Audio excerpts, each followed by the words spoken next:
Well, hey, what's up, Subway family? If you want more information on Subway listens, delivery performance specific to our territory, or if you want to see Brandon and I cracking some eggs on our head, you're going to want to go back and watch last month's episode. But for now, sit back and enjoy our March edition of the Subway JPW podcast.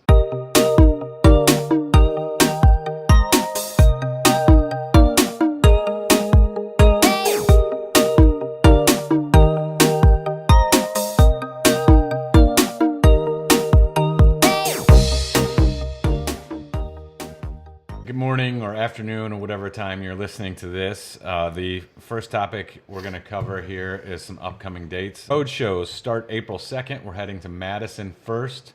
We will be doing those Tuesday, Thursday, and then the following Tuesday, Thursday. So make sure that you sign up for that. Lots of information. Links have been sent out. We're going to be bringing back the information from the DA meetings and the MUO meetings down in Dallas. Mike and I will be down in Dallas next week, getting all that information, meeting with the system, meeting with headquarters employees and other DAs, and we will be looking forward to bringing that back to you. Next week, starting Tuesday through Friday, obviously Mike and I will be in Dallas. Best way to get in touch with us next week will be through email, and we will try to respond as soon as we can while we're participating in the meetings down in Dallas. If it's something operationally or a question that you have, obviously first priority is go to your field consultant, see if they can help you out. Renee will also be here in the office. If it's a leasing issue, Dave Van Hove is also available through email. And then Mindy Moore, our director of team development, who oversees our entire field team, she's going to be available next week and in charge as well. We should by early April, second week in April, something like that. At the very latest, we should have all of our stores that have signed up, submitted their surveys, all that kind of stuff, should have received everything they need for the Fresh Now rollout. So please make sure that you check all your boxes as they come in. Make sure that everything is accounted for, that there's no damage, that sort of thing. You have 3 days to report back to Rachel if you have anything missing. So make sure you get on that right away if there's anything damaged or missing from your packages. What we've learned from the other rollouts from phase 1 and 2 and other areas is that there has been some shipments where bubbler bowls have been missing.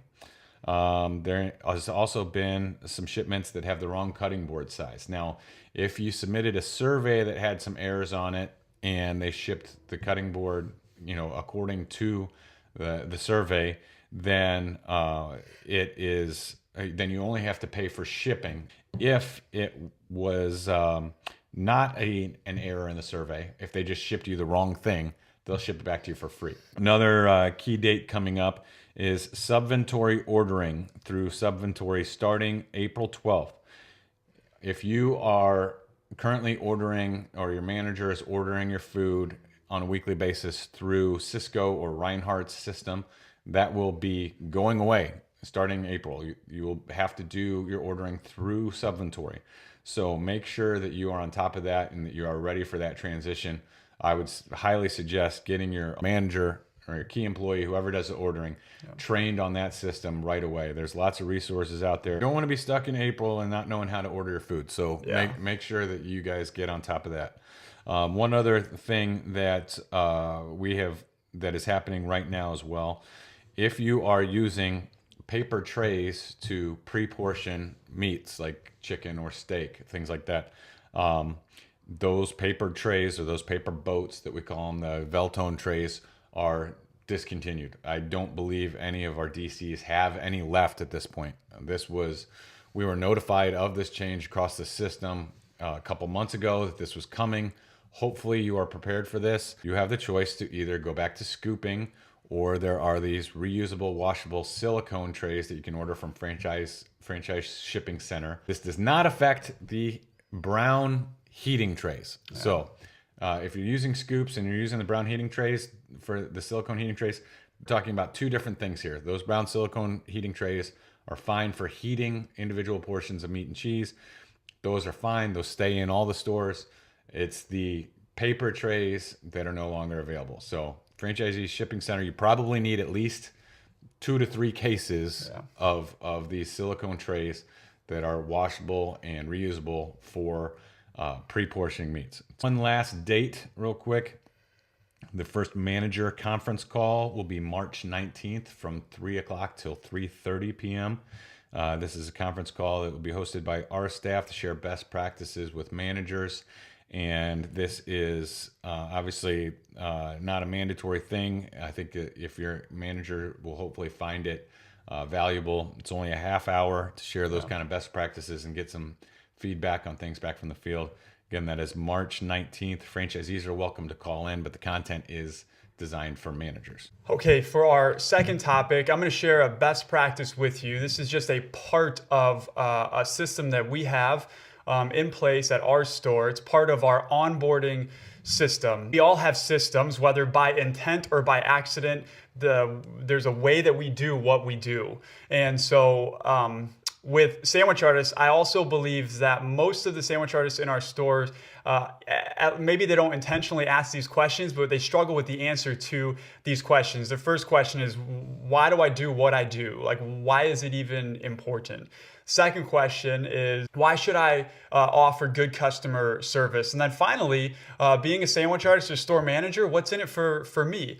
And so in these, I put together 3 2-minute videos that I believe address these 3 questions. The first video is all about what our core value is as franchisees and our core value for our store.